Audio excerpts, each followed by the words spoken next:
His latest hour-long comedy special, Walk Your Way Out, is the new Netflix special that is available globally for streaming on January 31st. That'll be next week when we're in Houston for his beloved Patriots, trying to get one for Tom Brady's thumb against the Atlanta Falcons. Good to see you, Bill Burr. Good to be here. Right here in person. Well, what is it like being a Patriot fan? Walk me through this process here. Because, I mean... Well, what era? The first 30-something years of my life? Well, that's the point when we played in the high school football stadium with little Paul Revere on the side? Yeah. Well, I guess they had the Bledsoe years, but... they had Pat the Patriot, and you're sitting there, on those... aluminum seats. The aluminum seats. Wintertime, people had the puffy coats. If you stood up for a big play, if you didn't sit down quick enough, you lost your seat. And then people would pelt you with stuff, telling you to sit down, knowing that you couldn't.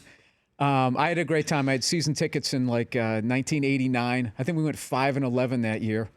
And I was the only guy in my crew. I made every home game except for the last one. I got arrested for drinking and driving. And I missed the original Los Angeles Rams. Coming into Foxborough. Yeah. Yep. They would play. It was the last game of the year in 1989. And so now, though, I mean, you can't Still drink and drive? No. Now, hang on a minute. But, now, I mean, it's ridiculous. It's been it's unrecognizable based on your first 30 years of your it's been an unbelievable run. And, Don Draper there, John was talking a lot of trash there.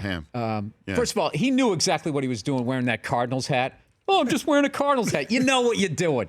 You're being a dick, and you're rooting for the Cubs are trying to break a curse, and you're just showing up with how many the Cubs won? The Cardinals 10 or 11. They're basically the National League's Yankees, right? Yes. Yeah, and he knew what he was doing. And then, I don't hate any team. Now let me trash the Patriots for 20 minutes. I mean, you hate the Patriots. You don't like it because Tom Brady's better looking than you. That's what it is. No, I'm kidding. I'm just joking. I think, and that whole thing about, is there another team playing in? The Super Bowl is not the Patriots' fault. It's what the media does, and they've also been really successful for the last 15 years. As, a fan, I'm terrified. I'm not terrified, but I think this is 50-50. I don't think the Falcons are a joke. I wasn't impressed, I saw him play the Rams, and I was like, yeah, whatever. You beat the Rams. I went to that game. You were there when the Rams fumbled the opening kickoff and then went downhill right after that. Yeah, it was awful. Yeah. You know what's the worst part of the game was at the end of the game, there was a Falcons fan, and he had to have been pushing 50 like me, and they won, and he was doing this video selfie, and he was doing, that stupid nod, and he had the receiver gloves like that formed the Falcon thing, like he was some diva wide receiver. He was just some idiot in the crowd. I'll never get over that, having to wear half the uniform when you show up to a game now, the way people buy gear. Well, we have a rule here that you are not allowed to wear a jersey of anybody younger than you. Oh, good. That's for kids. That's what kids wear jerseys. That's what I'm saying. If you are a 45, 50-year-old man, you cannot be wearing the jersey of somebody who's 22 years old. Unless you bet a sizable amount of money on the game and that guy made a big play. Then I get it. And even then, you should just get the hat. Just get the hat. But I honestly think the Patriots Falcons is it's a 50-50 game, and I really hope we win. We score first. Because I wouldn't want to see us trying to play catch up with them. Because everybody's talking about their offense. I mean, it's their defense. Their defense is crazy. Bill Burr here on the Rich Eisen Show. Maybe you can help me out then, because I was talking about it with Brockman too, and I see it on my Twitter feed all the time, and I follow you at Bill Burr on Twitter. And anytime anything remotely negative about the Patriots comes out, because I work for the NFL Network, I'm blamed. Even though I'm a huge Brady fan, I've pounded the table here. He was a Michigan guy. Yeah. Okay, I've said Deflategate is nuts, but New England fans, I think it seems to me they enjoy being angry instead of being just happy and soaking in an all-time run. We may never see. We'll never see a team win as many AFC Championship appearances, for instance, or Super Bowls. Well, not in this era because right with parity and with free agency and all that. Well, that's why back in the day, all those teams like, the Celtics, the Yankees, the Canadians, they went on. You could go on a run because, first of all, there wasn't all these rounds of playoffs. There wasn't all this information on how to break people down and everything. And like back in the day, to win a World Series, to win, there was no winning the pennant, playing like a playoff series. You just had the best record in the American League. And then if you went to the World Series and you win 4 more games, and you were done. Back when people knew what a pennant was. Yeah, there wasn't like the wear and tear and all of that. So, but why are New England fans so pissed? Well, I mean, you'd have to go do a survey. I mean, it has nothing to do with sports. It has to do with that part of the country we're intense. Like the amount of times that people think I'm angry or upset, it's like, no, I just have this tone. Like I'm not that upset. And a lot of times people think you're upset, but we're not. And I think a lot of people going, why are they so upset and everything, is the frustration they have that we keep winning. So the way they try to criticize us, they had Kimmel the other night, and he just starts going, do you like most Patriots fan have like a man crush on top? Because they can't criticize the guys, and then they try to trash the fans. I mean, I don't know. I mean, we don't have anybody like ringing bells and doing all that Top Gun stuff that Seattle has at the beginning of their games. And for some reason, they don't get a lot of... They literally built a stadium that makes their crowd sound louder than it is. I was sitting in that stadium, like talking is deafening in that crowd. And that kills me as a Pats fan, because it's like, I know if we built that stadium, I mean, you guys, would there be 3 years of stories on that? About what? About that you've created an uncompetitive... For 8 games out of the year, it's an unbelievable advantage. The other team cannot hear themselves every single game in that stadium. If we ever did that, they'd make us tear the stadium down. We'd have to play at Nickerson Field or something. Dude, the Falcons pump crowd noise in, and it was considered funny. Nobody cared. Air pressure was a 2-year story. 2-year story. I'm almost went to the Supreme Court. It's one of the... You got us on stealing signs and air pressure. It's the dumbest thing ever. It's like, all right, okay, yeah. And that's so. But do you blame it? You blame it on the Colts for even bringing it up? I don't care. I mean, I don't care anymore. It's just like, all right, if that's what you want to do, you want to hire a scientist to wave footballs afterwards to figure out why you lost by 50 points. I mean, more power to you. Is that what it was? Is that why I didn't make the NFL? Because I was throwing regulation-sized balls? You know, if they're a little bit lighter, you just, woo, and it just goes right into the guy's hands. I have no idea. I think it's going to be, I actually think the Super Bowl is going to be a classic. I do too, by the way. And I think there's a lot of mouth-breathing morons who dress up like they're actually going to play in the game, who are going to say, as Patriots fans, who'll be like, oh, yeah, Pats all day.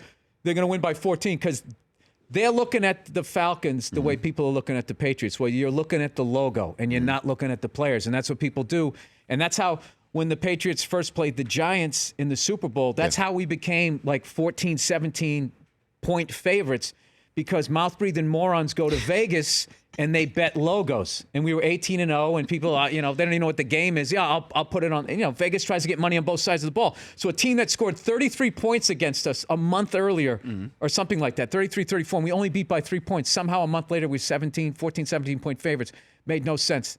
Looking back now, I can't believe I didn't bet the Giants. That was the biggest gift ever. They beat Tampa, Dallas, and Green Bay on the road, something like that. That's one of the greatest defenses, and they never got their credit because it was all about that. The Patriots undefeated, Spygated. They ended Favre's career in Green Bay. That turned out to be Favre's last game in Green Bay. Yeah, the game that got them to that Super Bowl. I want to take a break and have you not only. I'd love to have you take some calls. Like your sports talk radio host. I'm sure I'll get trashed. But Bill, on the record, I'm saying this is going to be a classic. It's good. You're on the record. Bill, you're on the record. All right. But when we come back as well, I need you to help me out, because there's somebody on the staff here who constantly takes his shoes off on a plane.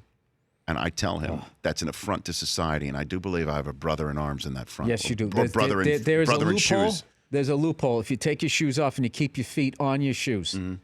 Okay, but if at any point they start touching the carpet, and then the cardinal sin is if you actually get up and go to the bathroom. People do this now. This is a new phenomenon on the plane. It just happened with socks or barefoot. I've seen. Get up and use the bathroom on a commercial airline. I wouldn't do that. I wouldn't do that in my house. We're back in a minute. This is going to be great. Back in a minute on the Rich Eisen Show.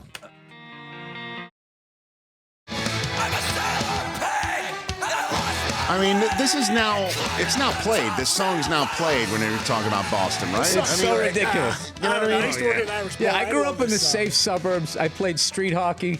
I didn't ask people if they liked apples. You know what I mean? It's like this, like, I don't know what happened. What happened, right? Good Will Hunting happened. That song happened. The Departed. There's been like, like 3 or 4 things, and all of a sudden, like, that's who you are, and you're, walking around in a tracksuit and a clatter ring, knocking people out. I didn't. I wasn't that guy. I was the guy who would have got knocked out, but I was smart enough to keep my mouth shut and stay in the suburbs where I belonged. Bill Burr here on the Rich Eisen Show. I'm married into a New England family, and my wife's listening to our conversation. She just texted, New Englanders are still mad about taxation without representation. That's probably true. So that's how long it goes back. There is, like, that's funny. There is a level to anger in that city that I didn't notice because I grew up in it. Yeah. And it took me about 10 years of being away from it. And then I came back one night, and I went to a bar, of course, and there was just this vibe in the bar. I couldn't explain it. Like, you just felt at any second someone was going to get sucker punched. And I was just like, and I saw this guy screaming at a homeless person. I was walking back with this comedian, Joe DeRosa, and we'd done the theater, and we were walking back, and it was just the end of the night when everyone was spilling out, and the anger against your dad or whatever was really at a high level. And this guy was just walking by all these homeless people, freezing cold, and he was just screaming, "Wake up! Get a job!" Like, it was unbelievable. It was unbelievable. Wow. And I remember when he kind of stopped, and of course his girlfriend's trying to calm down. You're going crazy, like trying to calm him down. And I remember walking by just going like, "Don't make eye contact, don't make eye contact." And he was just such a psycho, and I hadn't seen it in a while. I was like homesick, so I kind of looked at his general direction. He was like a pit bull on a leash, like ready to come at me. I barely even glanced in his direction. So I don't know why that is, but it has nothing to do with the sports. But I love that people ask that now, because it lets me know how successful teams are, because all they have is like, yeah, but why are you guys still so angry? Like, they literally left the game now, and they're going to start nitpicking about your personal life. It's like, why are you still angry? Because I'm a psycho. That doesn't change that our teams aren't playing at a high level. Yeah. Bill Burr, check out Walk Your Way Out, available on January 31st on Netflix. So I keep pounding the table here, because Chris Brockman flies across the country all the time, takes his shoes off. We got to talk about this. Well, we have to, because and then I keep getting people, because we talk about it all the time here. I think it's an affront to humanity. There should be an FAA regulation. Keep your shoes on. You take your shoes off. Don't put me in a position of wondering about your hygiene. They should have their own airline. There should be a giant cargo plane with like the propellers. Yes. The Army. I'm sure we got an extra one after this point, right? Yeah.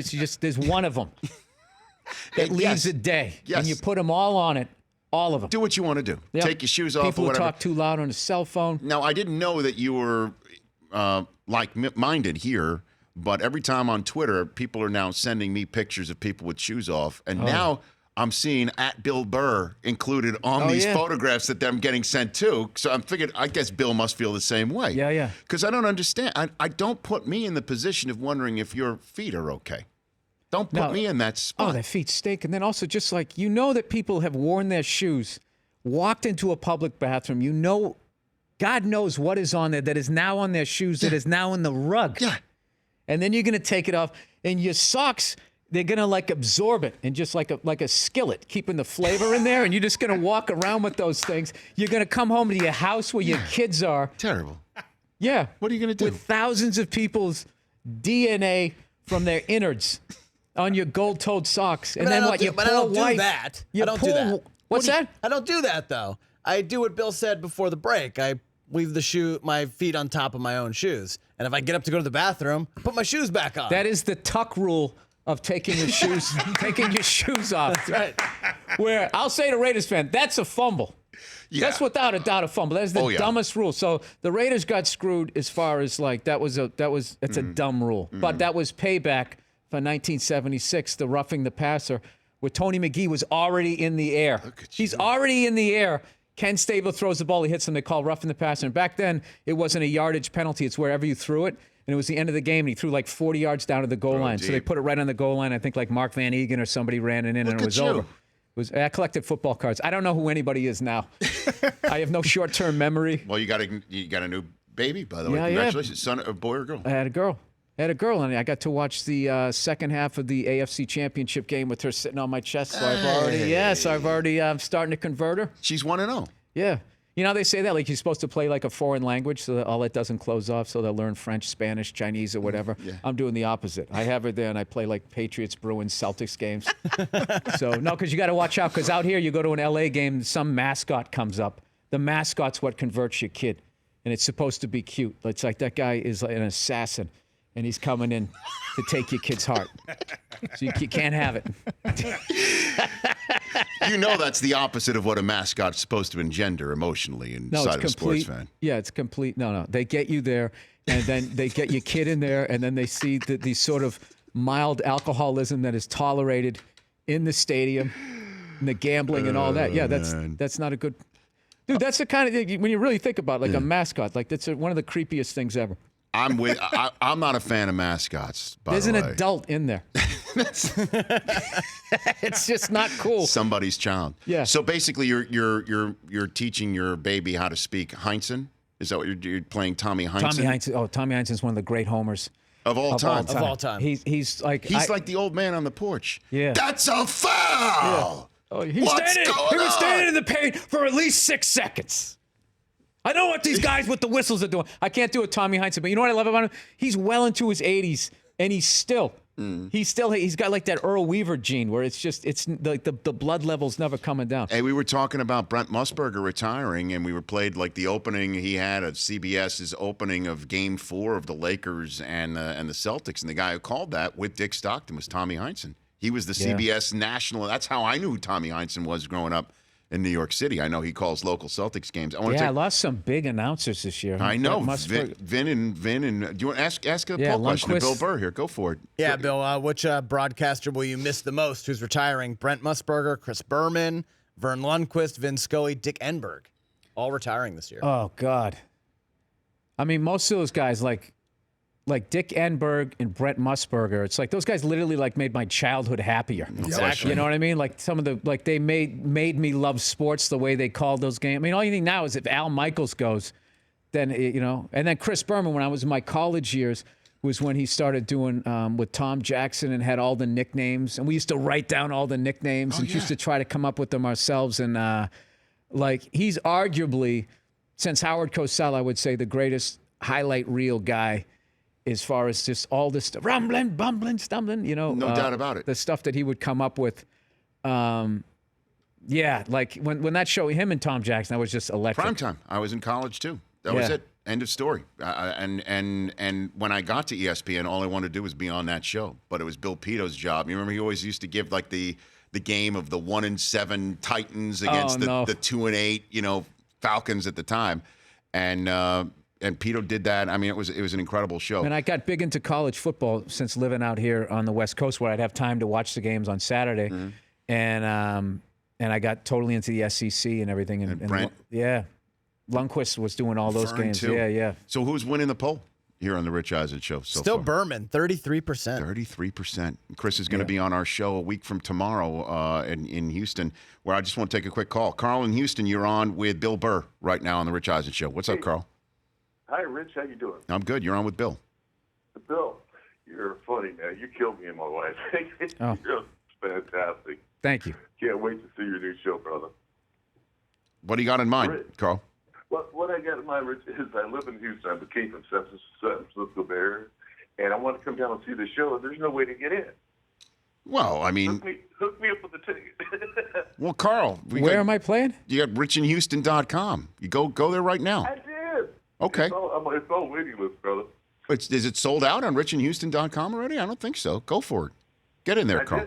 No, honestly, I did. Okay. Bill, you're awesome, man. Thank you. You're incredibly funny, man. I thought he was asking about my show. I was like, I'm not playing Houston. I was like, oh, am I supposed to be out there? Thanks for the call, Carl. Your special was in Nashville, right? We taped at the Ryman, which is the original place where they did the Grand Ole Opry, and I was fortunate enough to perform there in 2014. Vince Vaughn's Wild West. They have a comedy festival out there, and I don't know. Theaters are always amazing and a privilege to play at, but every once in a while you just walk into one and it just has that vibe of like, wow, this is where you should shoot a special. And of course, right before I shot it, Cedric the Entertainer's came out and he shot it at the same place So fortunately, I'm a huge fan. So I watched his and I made sure I was like, okay, I got to dress this up differently than his. So it doesn't look like comedy on the road where we're all standing in front of the same brick wall. But once I saw he came in with like a marching band and everything, and I was like, all right, mine's going to be different than this. Well, I look forward to you putting it out there on Netflix. Walk your way out. Love having you on here. Come back anytime, Bill. Absolutely. Do not be a stranger. Good luck. I'd love to. Good luck. Good luck to your Patriots. Bill All right, Burr, thank you. and also with your new, what's her name? What's your daughter's name? I don't do that because too many weirdos out there. Okay. Well, congratulations on your baby girl. All right, thank you. You got it. Thank I you. don't blame this. Bill Yeah, Burr. Bill Burr here on The Rich Eisen Show. The Rich Eisen Show, weekdays at noon Eastern on Audience.